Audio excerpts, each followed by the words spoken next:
acostuma. Até que hoje tá tranquilo. Eu acho que agora, nessa loucura toda que aconteceu, eu bati meu recorde. Foram 7 dias direto no hospital. Caramba. Sem ir pra casa. Esse foi o máximo que eu fiquei. Porque o que acontece? Quando você tem, por exemplo, você tem lá uma escala. Às vezes acontecia de 2 positivar. Ou então, se positiva alguém da casa, o médico não pode vir. Sabe aquela confusão que tava nessa pandemia? Então, E aí você vai cobrindo. Você entrou na segunda e saiu na outra segunda? Porque quando você tava lá, era tudo muito novo, né? Não tinha o que fazer, né? Não tinha muito... E assim, a gente tava com 2 unidades de UTI, né? Então, você imagina que são 2 escalas. E aí, às vezes, tem uma falha em uma, tem uma falha na outra, e você vai cobrindo e você vai indo. Você vai indo. 2 pra pandemia não foi nada, né? A gente tem que entender que a Santa Casa atende a região inteira, né? A região inteira. 20 leitos foram pouco. E como foi seu psicológico, assim, o seu, de toda a equipe? A gente, eu falo que assim, teve coisas que vão ficar marcadas para sempre, né? Essa vivência que nós tivemos, a gente comparou uma guerra. Eu acho que todo mundo que participou, que viveu aquilo ali, não vai esquecer nunca. Não tem como isso passar, isso ficar.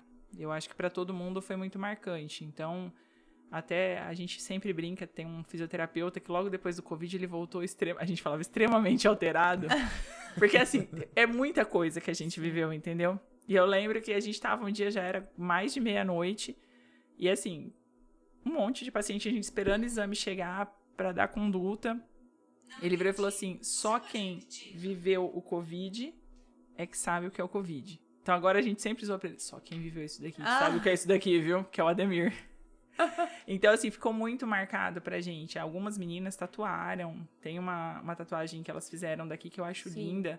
Ainda não tomei coragem de fazer, mas é uma coisa que me marcou, que elas fizeram um pulmão de um lado e do outro lado flores no pulmão. Sim. Entendi. Porque, apesar de ser uma coisa muito constante e a gente acaba se habituando um pouco, não tem como você ficar aleatório aquilo, sabe? Foi algo muito forte. Porque você imagina o que é você ficar fora da sua família. Pra gente, sempre pensava aquela coisa. Você imagina naquela época que tava tudo lotado. Se alguém da tua família é positiva, você fala, meu, não tem vaga. Entendeu? Eu tive essa experiência de ter gente da minha família positivada e saber que se precisasse não tinha vaga. Então, é uma sensação de impotência total. E saber que eu tive noite de assinar 5 atestados de óbito. Puta merda. Sabe? Então, teve alguns momentos que eu falo que eu vou levar pro resto da minha vida, que eu não consigo esquecer. Eu sonho, às vezes. Semana passada, teve um evento de um paciente que faleceu, e eu gravei o grito da filha dele no telefone. E eu sonho com isso, às vezes, sabe? Às vezes eu acordo com o grito dela, porque foi algo tão forte, algo que me doeu tanto, que eu não consigo esquecer. Eles não eram daqui, era de uma cidade próxima. Mas, assim, pra nós foi muito difícil.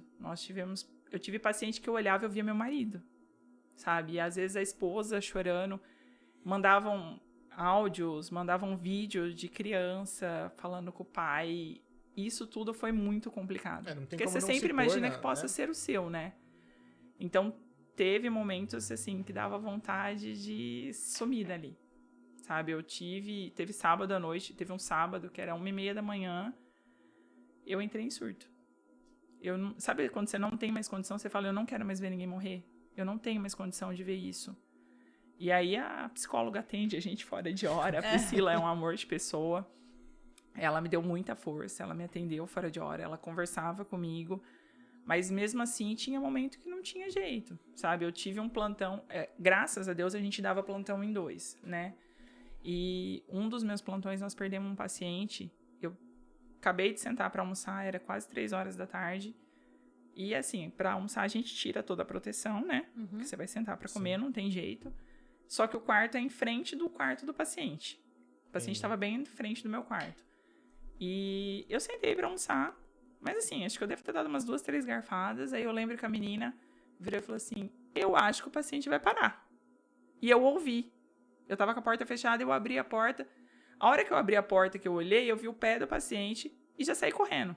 Sem máscara, sem luva, sem nada. Comecei a reanimar o paciente do jeito que eu tava. Num desespero total. E era um paciente que a gente tava lutando muito, assim, sabe? O outro médico já estava lá e a gente ficou... Nós levamos mais de 1 hora na reanimação e nós perdemos um paciente. Um paciente com menos de 30 anos. Esse, acho que pra mim, foi o pior dia. E era um paciente de Tupi Paulista, eu lembro até hoje, eu não conseguia me recompor pra ligar pra família. Eu não conseguia. Né? Eu comecei a chorar. Parte, né? Eu sentei na rampa, o médico falava assim, para que senão eu vou ter que atender você. Mas eu não conseguia. Eu não conseguia parar, porque eu não sabia nem como falar aquilo, entendeu?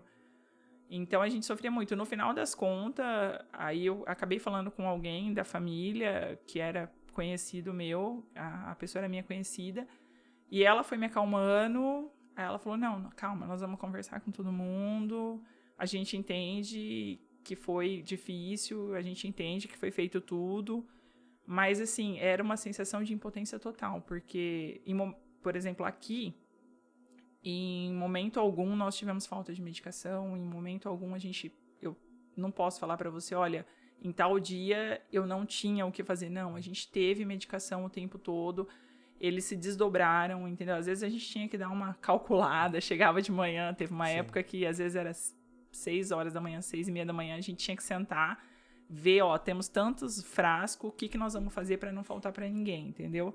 E aí calculava pro dia, e durante aquele dia, no decorrer daquele dia, o pessoal da Santa Casa enlouquecido atrás de medicação, busca aqui, pega ali, mas nós não tivemos falta. E mesmo assim, a gente perdia paciente. Sim, a gente tá lutando com uma coisa que a gente não conhecia também, né? É Exato. Tudo muito novo, né?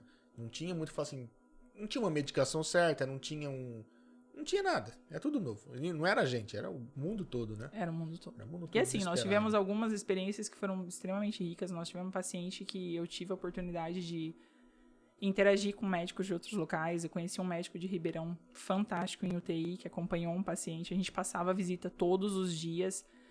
E foi, assim, uma escola, mas você via que, assim, não tinha. O que eles estavam fazendo era o mesmo que a gente estava fazendo. Você entrava em contato com Deus e todo mundo, não tem nada além daquilo, entendeu? Era novo, ninguém sabia um recurso adicional, uma técnica, porque não existia, né? Acho que ainda não sei se existe, né? Não, ainda não tem.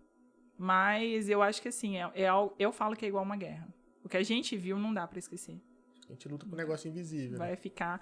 A gente tem alguns funcionários que estão bem, assim, hoje que a gente vê que precisa de ajuda, que tá passando por terapia, e não dá pra parar. Porque eu acho que vai levar um bom tempo pra gente, não vou dizer esquecer, mas pra gente assimilar o que aconteceu. Entender, se recuperar, né? E aí, assim, eu falo que a pior parte, pra mim, era falar com a família. Eu imagino, ouvir, eu falo assim, às vezes você ouvia um grito desesperador e às vezes você ouvia um choro em silêncio que te doía mais ainda, sabe? Então, você imagina você passar por isso 1, 2, 3 vezes numa noite, num dia. Então é muito difícil. Acho que seria a parte ingrata, talvez, da sua profissão, porque você lutou ali, você tava lutando, né, por Eu acho que foi todos, o único né? momento que eu parei pra pensar. Sabe? Se eu queria isso tudo, se valia a pena tudo isso, sabe? E assim, foi o único momento que você fala, meu, não sei se vale a pena.